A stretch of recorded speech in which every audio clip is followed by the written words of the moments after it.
A while ago, I came across one video on YouTube that mentioned a rather interesting idea.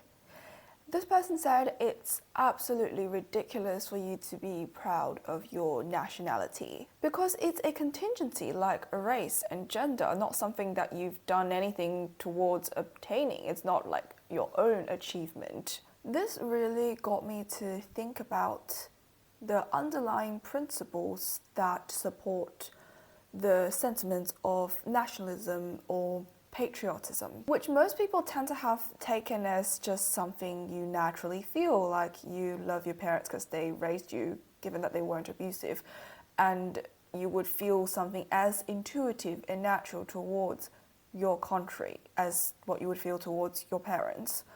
And I started to think about it, and the thing is, it's actually not that natural. There's actually a complex system of moral justifications that have been applied by philosophers to justify the sentiments that people would call nationalism or patriotism. So what I wish to dig into in this video is this set of underlying principles that have helped us build up this idea.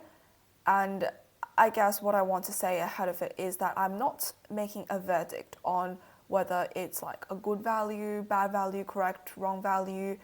I am absolutely neutral on this point. I think it is just like every other moral sentiment or value that a person can hold. It's something that's perfectly valid to believe in, but also I don't think anyone is under any obligation to believe in it if they don't. Loving one's country is not a feeling that's like innate or natural to mankind. And the simplest argument for it is the fact that nation states, as we conceive of them today, haven't really existed for most of human history. So there was nothing for people to feel the sort of sentiment towards in the majority of human history for most people. So before the rise of nationalism towards the end of the 18th century, people in fact had allegiances towards all sorts of different things, such as one's feudal lord, the sovereign, one's religion, or one's local tribe. And here I need to, in particular, emphasize the difference between being loyal to one's country and being loyal to one's sovereign, because a lot of people might think, oh, they're kind of like the same thing back then when every state was ruled by a sovereign. But it's actually different. Loyalty to the sovereign, of course, is a much older notion than loyalty to one's country. In the past, what people identify themselves as is not like, I am English or French or German, but I'm the subject of this specific person, the sovereign. As a sort of, I belong to the dominion or the control of that person. On the other hand, loyalty to a nation state is not tied to any specific person. You don't feel owned by a person, but it's more like loyalty to a much more abstract concept. When I was editing this part, I suddenly thought about Her Majesty the late Queen, because a lot of people have commented that she is the person that holds the UK together spiritually as a nation. And this is kind of like a return to the past in the idea of we are subjects of a sovereign. And I feel like a primary reason why a lot of people think this old notion of being united under a sovereign is applicable in the UK is because, the people in the UK, the English, the Scottish, the Irish, the Welsh, may find very little in common with each other. So it's rather difficult to establish some sense of loyalty towards an abstract entity called the United Kingdom, whilst in comparison it's a lot easier to focus on the Queen as one's object of love and loyalty because that's a concrete entity. And also there is no denying that she did her job really well as a monarch, whether you support the monarchy as an institution or not. In the context of that institution, she did her job as well as anyone could have. But yeah, we'll see what happens with King Charles. I shall unpack in detail later the various forms that this loyalty can take, but for now, temporarily, it's enough to have distinguished it from loyalty to the sovereign.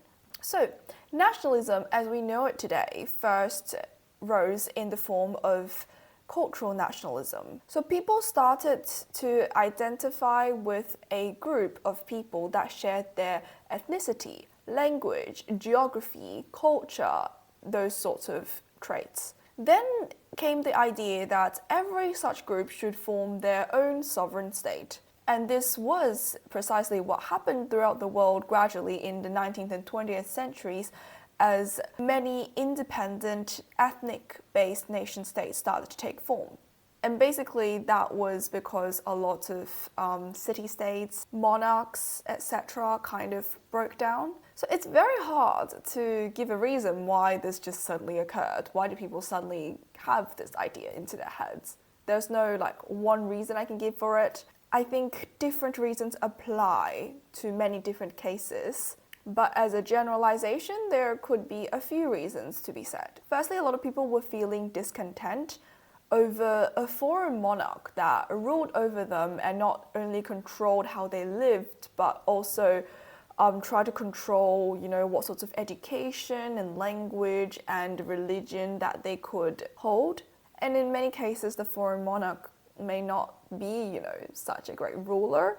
So that was definitely one factor. Secondly, around that time, a lot of scholars and writers have tried to initiate a revival and propagation of their local language and culture and attempted to organize a sort of communal solidarity around this aspect. One thing we cannot neglect is the increasing secularization of the world in that era. When most people no longer believe so strongly in God, people naturally want to find another object of worship and, following all those contemporary trends, the nation-state kind of emerged as a natural choice. And of course, in the case of many European states, their imperial success of colonialization made their subjects naturally feel a sense of pride from the fact that they live in such a great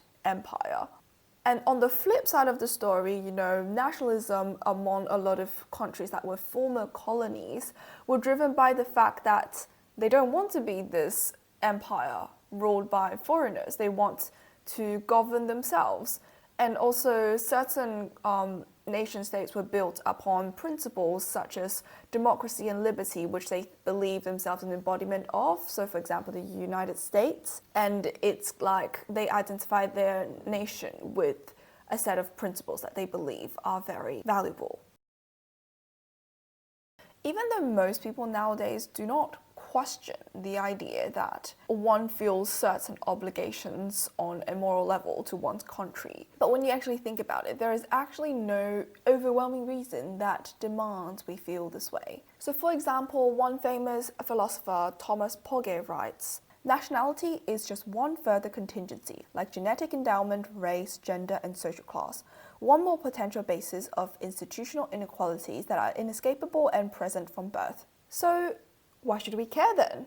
David Miller is one philosopher who has written a lot on the justification of nationalism. So his basic idea is that identification with nationality is a very powerful source of solidarity that can be utilized among people to form community, both in the pragmatic sense and also in the sense of psychological belonging. And it's something that only nationalism can do because you're feeling solidarity with a very large group of people, most of whom are completely anonymous from your perspective. So by feeling a sense of togetherness with your compatriots, you're more likely to like them, to trust them, to feel like you, alongside with them, have a social duty to act for the good of the overall community.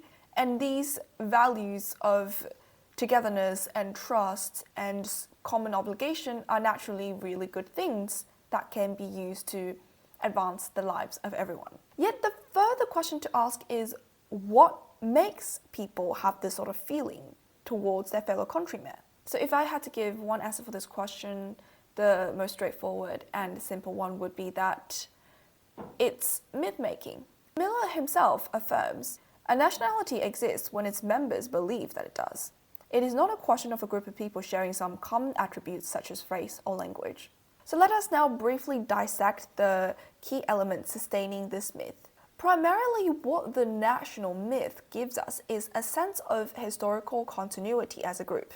So, for example, the rise of the modern nation states in the 19th century is greatly assisted by writers and scholars who started to tell stories about a specific group of people in this patch of land in the past, focusing particularly on deeds of great achievement or sacrifice that tend to draw people's interest and admiration towards their ancestors. Then, if accompanied by the understanding that these great people are your ancestors, people would start to feel a great sense of pride. It's like, I just found out my grandpa did some magnificent feat in his lifetime, and I feel really proud as his granddaughter. And it's really this sort of feeling, but enlarged on a much wider scale. Nationalism is essentially a myth that seeks to make people feel proud of belonging to a certain nation because it allows them to identify with a lot of predecessors who did great things.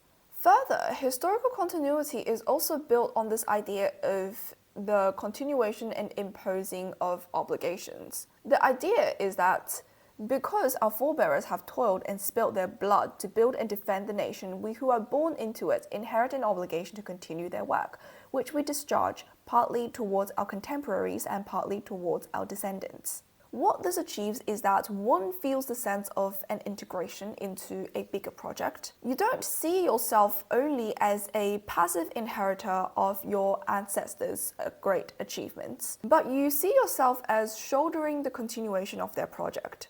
This sense of participation is what allows people of the same nation to feel a sort of, we're all in this together. So yes, a nation is definitely the product of a lot of myth making. But the fact that something is a myth doesn't mean that it's a bad thing or that it should be dismantled. If a myth serves good ends, then there's no reason to embrace it. But as everyone knows, nationalism isn't all sunshine and rainbows. Firstly, the identification of a nationality with a dominant ethnic group facilitates xenophobia and discrimination towards minorities. This, in worst case scenarios, can lead to cases of marginalization, segregation, or even persecution. This is kind of like, the idea that for you to identify a certain group of people as your in-group, it has to be defined with reference to another group that is considered the out-group. And in extreme cases, we have seen wars and genocide waged in the name of promoting the interests of this in-group over that of other out-groups. This division can lead people to feel okay with the complete dehumanization of people in their out-group as if they're lesser humans and therefore they deserve much lesser treatment. This being said, I just want to give a brief clarification that I am not imposing a judgment on whether nationalism is good or bad. I have tried to point out the good things that it could do and the bad things that it could do. And, whether you should love your country or to what extent you should love your country is very much a personal choice. Secondly, the fact that it's a myth doesn't mean that we should try to disillusion ourselves with that myth or try to look at your life and your community without the lenses of this myth. I think it's a perfectly valid choice to keep these lenses on. Because you know what? Fundamentally, a majority of human culture is myth-making. Think about the meaning of life, love, money, religion, fame. All these are some form of myth. They wouldn't exist if people didn't believe in them. And I think, to some extent, people can only be people and be sane in a society that's so fundamentally confusing and complex if they believed in these myths. Further, I wish to clarify that there is a difference between loyalty to your cultural ethnic group versus loyalty to the government that represents most of your cultural or ethnic group. And the term government, I guess it's open to interpretation if you want to think of it as a dominant party or just the state apparatus overall. So I would say that loyalty to your cultural ethnic group is much more intuitive because it's kind of akin to accepting the race or sex that you were born with. But loyalty to the government is less intuitive. Not to say that it doesn't make sense, but just that it's less intuitive. Of course, you can find arguments to support that, and you can believe in that. As some philosophers have tried to justify one's loyalty and obligation to the government that one was born under from the argument of fair play. Okay, I have no idea why when I was recording the video, I just felt like this concept wasn't worth explaining for some reason. It was really weird. But fair play is basically the argument that if you were born in a state and, in your course of growing up, you obviously had access to a lot of its benefits like health, security, education, etc., then you seem to have some legal or moral obligation of obeying its laws and being loyal to the government because it's only fair that you do so. And this fairness is derived from like a sense of fairness that you owe, a duty of fairness that you owe to other people in the state because they have like given up their freedoms to ensure that the state can hold itself together and continue to provide for its people. So it's not fair that when other people are kind of like devoted to the states and you're not, you're like jeopardizing the state when you've basically received the same benefits. But just to flag, there is a matter of debate of whether this argument holds up, so think what you will. Now, having discussed nationalism, I think it's very important to bring attention to the alternative. If one is not nationalistic, what is a very obvious opposing view that one could believe in? According to Michael Blake, Cosmopolitanism demands that we regard the relationship of shared humanity rather than the more specific forms of affiliation we share with our fellow nationals as our most important relationship. The cosmopolitan is committed to the relationship of common humanity rather than the relationship of fellow national as the primary relationship from which these duties must flow. The key idea is that the most basic, intuitive, or most important forms of duties we would have, if we were to have any, towards our fellow humans would be derived from our nature of being biological humans. Or it can be derived in a sense of our shared participation in certain institutions or cultural norms, and in this case, it's kind of like you choose to participate in this aspect of life, and hence you have certain corresponding obligations to others who similarly participate. There is no reason for us to feel any sort of superior or special sentiments and obligations towards people that we happen to just contingently be born with in the same country. Although, I would just make a caveat that it's debatable whether attachment to one's nation can also be understood as a form of special ties and duties that we acquire by voluntary cultural or institutional participation. However, I do think that the idea of treating each person as an equal unit worthy of moral concern, regardless of their nationality, is something that makes a lot of sense, and it is in fact an idea that has been increasingly growing in popularity across the world. And I do think the acknowledgement of this perspective can bring the positive benefits of trying to help the worst off in the world. And it would make people feel more sympathetic towards, other fellow humans, even if they live across the globe. And overall, it's just a good thing for maintaining peace. But of course, cosmopolitanism is in fact subject to a lot of critiques as well. The most prominent critique is directed towards its nature as an elitist ideology. So it's seen as something that only can be adopted by people who are above a certain level of financial capacity, because they are the ones who can afford to often travel to foreign countries and even temporarily live in any country of their choice. Hence, they have much less reason to identify their interest with the interests of their country of nationality, because they can shake ties with any country really much more easily than people who weren't as well off. In other words, the idea is that people think the elites can afford to care, or even hypocritically claim to care about humanity overall rather than people in their country, because they just have very low stakes in, how well their own country does. And it gives them little motivation to advance the interests of their own nation over the interests of others, because they could just move out of their country. So here's all I want to say on this topic. I have tried to give a very general and completely unbiased overview of the idea of loyalty to your country, and I'm actually quite curious to hear about what my viewers think about this concept. Like, to what extent do you believe in it yourself, and to what extent do you think it is obligatory for everyone born under a certain state? Thank you so much for watching, and please don't forget to like and subscribe.